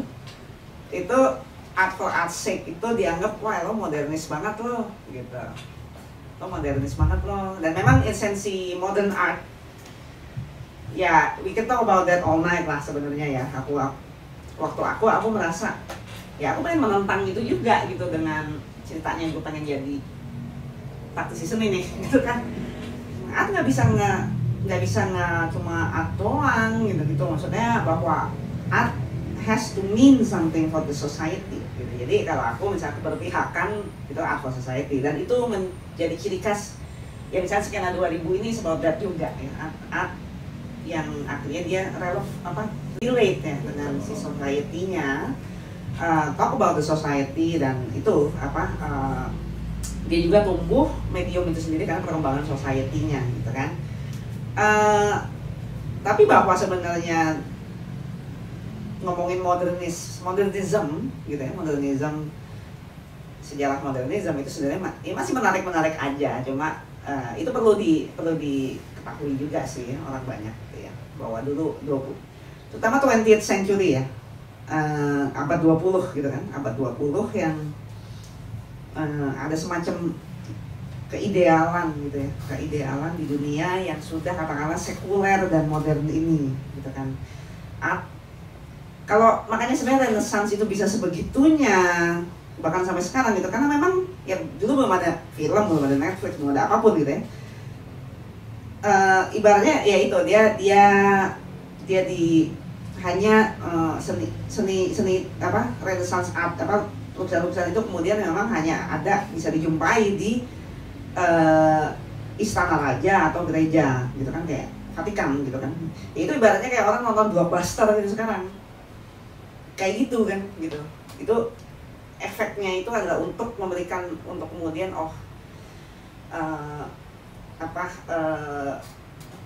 impactnya seni itu bisa untuk harus sampai ke situ gitu. Misalnya Tuhan gitu kan, Yesus gitu, haleluya gitu kan. Ngelihatnya lo kayak ngelihat blockbuster gitu. Itu fungsinya gitu. Yang zamannya istilahnya blockbuster zaman sekarang itu adalah si Renaissance art itu, karena dia memang ditujukan untuk itu ya. Michelangelo ibaratnya membuat Sistine Chapel sampai buta-buta gitu kan, sampai sebegitunya. Dan dia menganggap bahwa sampai buta-buta, sampai sakit yang dia rela mati gitu kan, karena seni itu fungsinya adalah untuk mencapai surga. Modernisme itu udah nggak ada lagi kayak gitu karena revolusi industri segala macam. Kita ini terus wartime gitu kan. Itu modern art itu ya art for art's sake gitu ya. Dia untuk mencari sebuah, kita believe dengan sebuah keidealan gitu ya, sebuah progres gitu. Makanya isem-isem itu loh, isem-isem gitu. Di kontemporer nggak ada isem-isem gitu. Kontemporer itu merdeka gitu ya. Jadi nggak apa ya. Maksudnya Renaissance kemudian diapropriasi lagi, kalau sebutnya apropriasi, jadi kayak ditributkan lagi gitu ya, dieksperimentasikan lagi dengan pendekatan kontemporer itu juga sebenarnya banyak gitu ya. Itu juga bebas aja gitu. Kayak gitu sih. Kalau aku sih art for society. Menurut saya. Yes.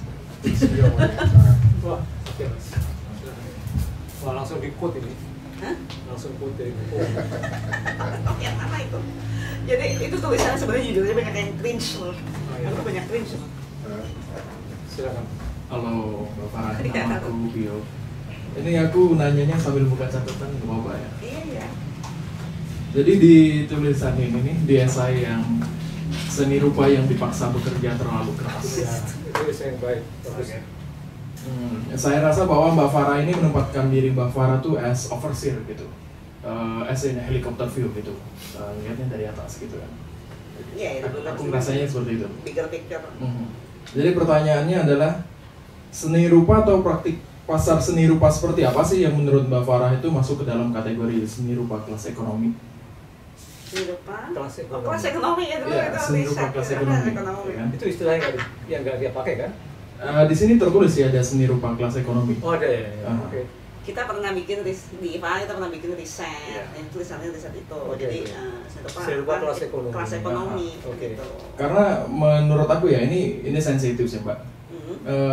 Pengklasifikasian ini seolah-olah menempatkan diri Mbak Farah dan penulis yang Mbak Farah undang, ya contohnya si Adeline Ooi ini, itu sebagai atau kasarnya ya seolah-olah tuh kayak bahwa kalian tuh playing God gitu, bermain Tuhan gitu.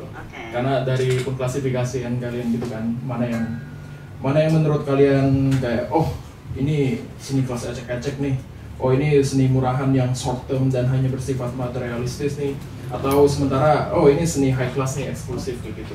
Karena aku membacanya kayak dari tajuknya pun seni rupa kelas ekonomi, wah kelasnya ini kelas ekonomi loh, itu playing God banget pengklasifikasian itu. Ya itu emang kalau zaman akhirnya zaman sotoyan itu 2009 atau itu tahun segituan ya. Itu masih lagi ini cukup, 2009. masih cukup ya 2009 masih cukup Masih ada pretensius. Masih ada lanjutannya? Cukup. Oh itu aja ya. Tradisional sekali. Tapi waktu itu sebenarnya kenapa kita akhirnya kelas ekonomi gitu, bukan soal playing God sih, tapi keresahan bersama sebenarnya. Jadi aku nggak tahu ya, kalau nggak salah yang di situ menyebut juga sih yang dulu tuh debat ini loh Mas Hendro, yang zaman kolektor, goreng menggoreng, wacana versus pasar gitu. Jadi memang kadang-kadang di beberapa tulisan ini mungkin ada konteks-konteks, dan waktu itu kan makanya ini kan tulisan yang dibuat ketika aku lebih muda, jadi itu kadang-kadang banyak yang cringe juga, dan ada konteks-konteks yang terlewat gitu ya. Dan ini konteksnya kita waktu itu mau riset tentang market. Jadi 2008 itu booming. Jadi selama 2000-an awal itu ada 2 kali booming market seni rupa gitu ya. Ini mungkin satu hal yang jarang terjadi di bidang seni lain, mungkin aku nggak tahu ya, ini booming dan ini khusus seni rupa gitu. Jadi sebenarnya sih tumbuhnya kolektor gitu ya, tumbuhnya kolektor seni gitu, kolektor seni kontemporer terutama gitu, yang mereka punya cara sendiri gitu dalam kita sebutnya menggoreng, praktek menggoreng karya gitu. Jadi itu terutama jadi 2008 kan ada sempat krisis moneter kecilan gitu. Ingat ya Mas Hendro? 2008 yang ya. stock market collapse Di Amerika juga.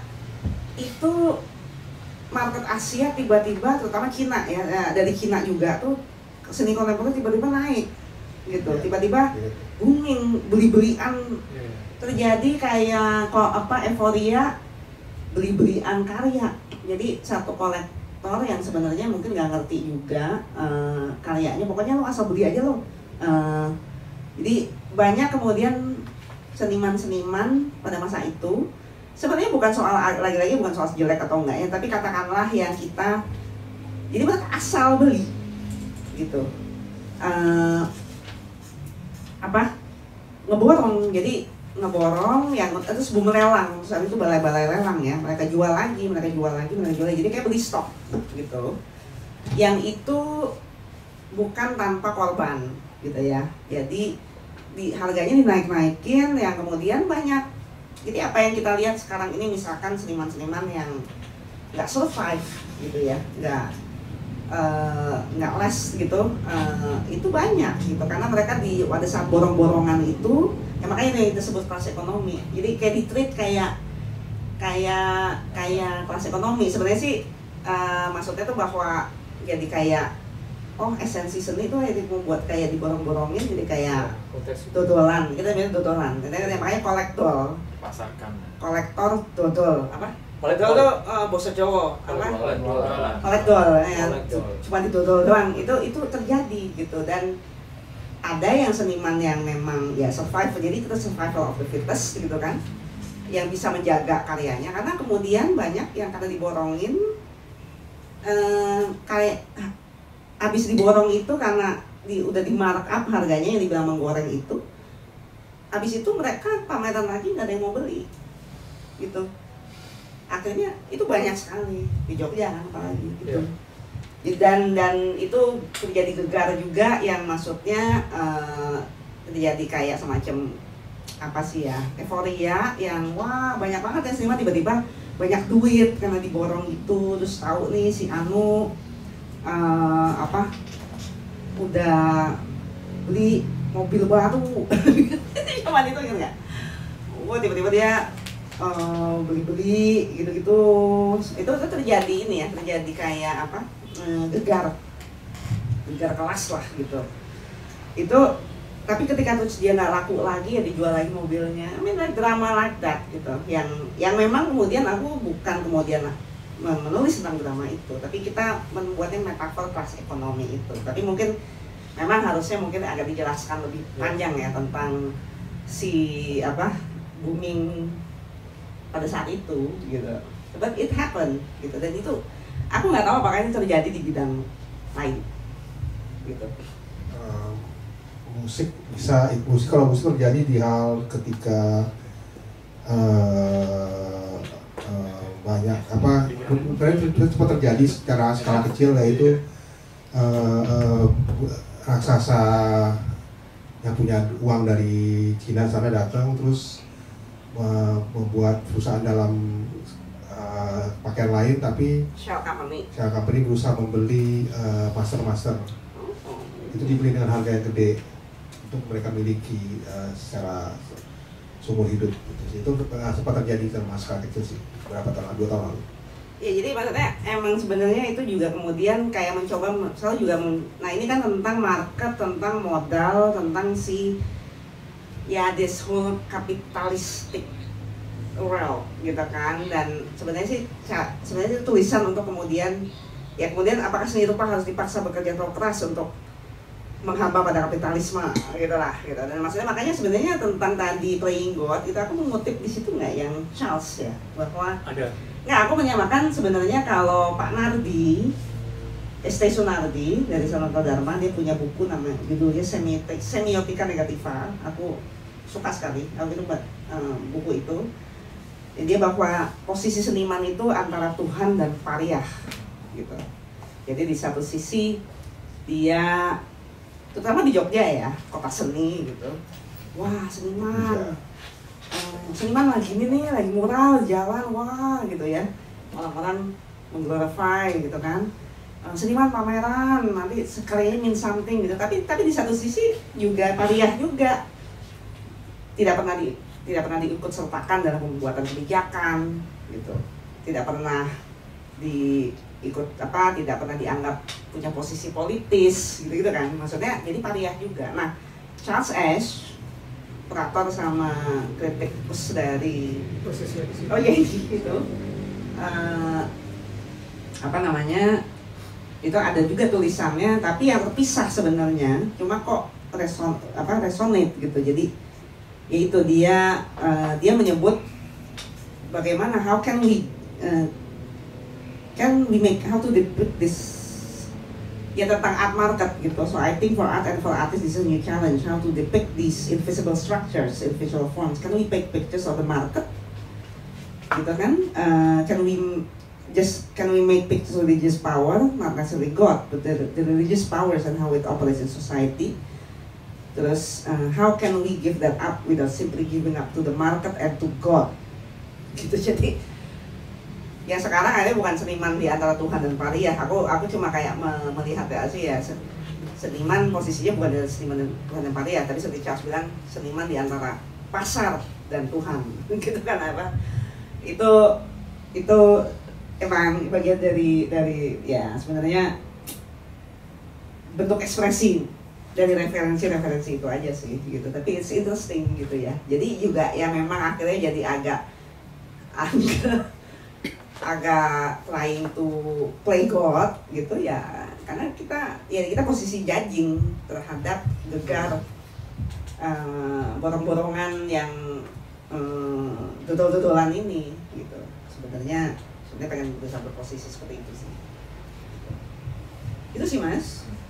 Tapi emang booming itu, terus kemudian itu yang kayak sekarang mungkin kayak booming selfie gitu ya. Cuma bedanya ya istilahnya kayak hampir sama tuh. kayak sekarang tuh banyak audience selfie gitu kan, kayak itu nyari pameran buat bisa selfie, pameran apa aja deh, gitu. Mau modernis kayak mau apa, pokoknya di selfiein, which is ya hampir mirip. Cuma bedanya yang selfie nggak punya duit kayak dulu bisa borong karya seni aja, tapi bahwa kemarin dulu itu emang kemudian bahwa ya emang mereka dan harga karya seni belum kayak sekarang, dan itu yang berefek juga di standarisasi harga. Kayak sekarang banyak ditanya, banyak juga yang nanya bahwa kok itu seniman itu kok bisa sih harganya ratusan juta gitu, satu itu harganya ratusan juta. Well, sebenarnya ada ukuran sendiri, cuma sebenarnya sih gue tahu banget pas zaman booming tuh sebelum itu karyanya dia masih 5 juta gitu kan. Tapi gara-gara ada si boom itu, kelas ekonomi ini, itulah juga yang berefek peningkatan standar-standar harga. Itu terjadi di dunia musik juga sih Mbak. Ya. Ya, terutama di film manggung misalnya, ini dulu mungkin buat band baru fee-nya segini, misalnya anggaplah 1 juta, sekarang jadi 10 juta misalnya gitu. Itu terjadi di dunia musik sih. Money laundering nggak sih? Ada dikasih money launderingnya kayak apa sih, OpenSea kan, yang digital art gitu, yang monkey apa gitu saya lupa. Itu kan ternyata kemarin di FBI selidiki money laundering mostly di situ. Dan NFT ya? Iya, NFT ya. NFT. Money laundering gitu. Nah itu bisa terjadi juga nggak sih di seni-seni sekarang? Money laundering? Ya, Mas Hen? Ya bisa, pasti.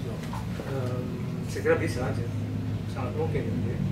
Karena banyak, di sini lupa misalnya banyak transaksi apalagi yang sudah dengan modus virtual, yang transaksinya tidak transparan banget kan. Misalnya dalam satu balai lelang itu, apakah Anda benar-benar yakin bahwa orang yang ngebid itu memang ialah pembeli atau bagian dari circle balai lelang itu sendiri misalnya.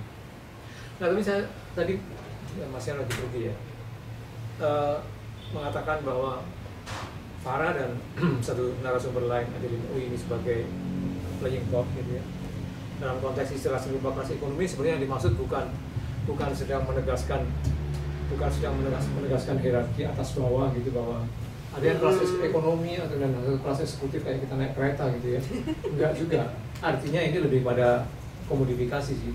Apapun yang bisa dipertukarkan dengan uang. Artinya begitu sih. Jadi tidak sedang menilai karya sendirinya, tapi orientasinya bisa. Kayaknya sih lebih pada ekspresi pemilihan ekspresi bahasanya ya, metaforanya gitu kan. Semuanya digerbong. Saya lupa di bawah semuanya digerbong kelas ekonomi gitu. Buat didodol-dodol kan kayak gitu. Ya. Istilah itu sebetulnya lebih sana. Tapi memang ya ngomongin tentang art market, aku sendiri ya istilahnya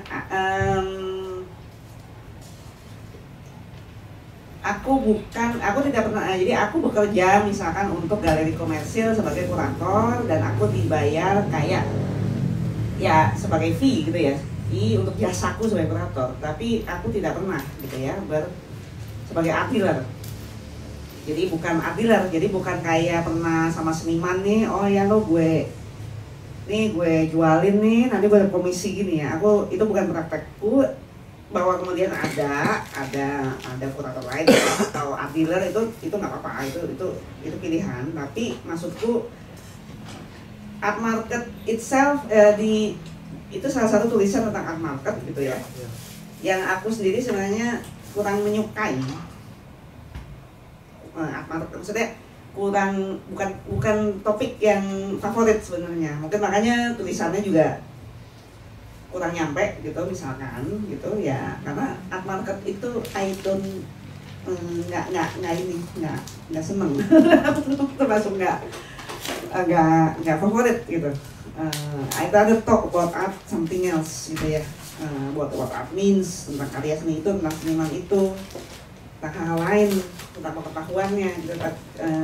Tapi kalau art market is not a favorite topic sebenarnya memang, dan itu rumit ya.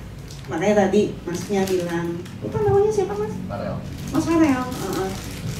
money laundering, ya nggak bukan rahasia umum juga ya kalau beberapa katakanlah grand atau beberapa filantropi seni gitu kan, patron ya, kemudian sebenarnya itu juga cara money launderingnya, menghindari pajak, itu sih sebenarnya udah rahasia umum dan ya udah lah ya. Aku bukan pakar di situ. Tadi tuh cerita, maksudnya memang tentang art market ini buat aku bukan topik yang favorit aku gitu. Jadi nulisnya sih, makanya nulisnya mungkin itu mempengaruhi ke pemilihan bahasa dan tulisan yang tidak seasyik kalau misalkan kayak di beberapa tulisan lain yang nggak ngomongin itu gitu. I find art market ini rumit karena juga bukan tentang artnya kadang-kadang, it's about economy, it's something else gitu loh. Kadang nggak berbanding lurus nih harga apa ini dengan kualitas karya atau apa, itu nggak berbanding lurus gitu. Aku nggak bisa gitu ya, maksudnya itu hal yang ini ya, hal yang bukan favorit. I don't know di musik misalkan gitu ya, misalkan kenapa Taylor Swift lebih dianggap jenius dan now bilioner dibandingkan I don't know siapa. Udah disinggung sama efek rumah kaca itu. Pasar bisa diciptakan, persis, cipta bisa dipasarkan. persis ya, lagi gitu jadi lagu gitu. Itu makanya it's not topik yang menyenangkan ya, market itu nggak pakar juga. Mungkin bodoh dia sekarang, mungkin bodoh. Harusnya bisa mengambil keuntungan dari marketer. Juga bukan contoh yang ya. Siap. Ternyata udah jam 9.35. Ya ampun. Thank you sekali, thank you banget. Terima kasih banyak yang udah ikut berpartisipasi datang. Sebenarnya kepingin lanjutin, cuma mungkin kita lanjutnya dengan santai ya. Soalnya saya sebenarnya dari tadi agak gelisah karena udah mesen konsen di seberang, takut ibunya tiba-tiba, Mas, udah sampai nih Mas. Soalnya konsen harus buru-buru ke pepagar buat ngambil dan bayar. Jadi terima kasih banyak, mudah-mudahan teman-teman yang seperti live IG juga, ini akan ada rekamannya di YouTube kami, di YouTube Kios Kios, mungkin teman-teman bisa yang lain yang nggak sempat datang bisa nonton ya, jadi bisa lebih ngerti tentang skena 2000 ke atas. Ini kalau dari aku thank you banget, dan aku cuma pengen ngomong kalau even dibandingkan diskusi, jadi kan tadi aku cerita diskusi launching buku ini pertama kali tahun lalu di Jakarta, yang diskusi di Ojo Keos ini 100 kali lebih bermutu. Seriously, wah Jakarta iya rame gitu kan, tapi ini aku seneng banget, thank you banget, jadi jauh lebih bermutu. Terima kasih Terima kasih Pak Hendro juga udah mau membuat acara di sini dan mencetak edisi kedua, cetakan kedua bukan edisi kedua, sorry. Semoga bisa ada buku-buku seni rupa lain yang segera diterbitkan oleh bentuk yang kabel. Mungkin itu aja, nanti silahkan cek Instagram kami untuk acara-acara berikut. Ada minggu depan ada acara diskusi buku lagi, jadi dan acara-acara lain. Tadi saya sudah cerita ke Pak Hendro juga, kalau Pak Hendro mungkin mau datang, kami ada acara musik juga hampir tiap malam.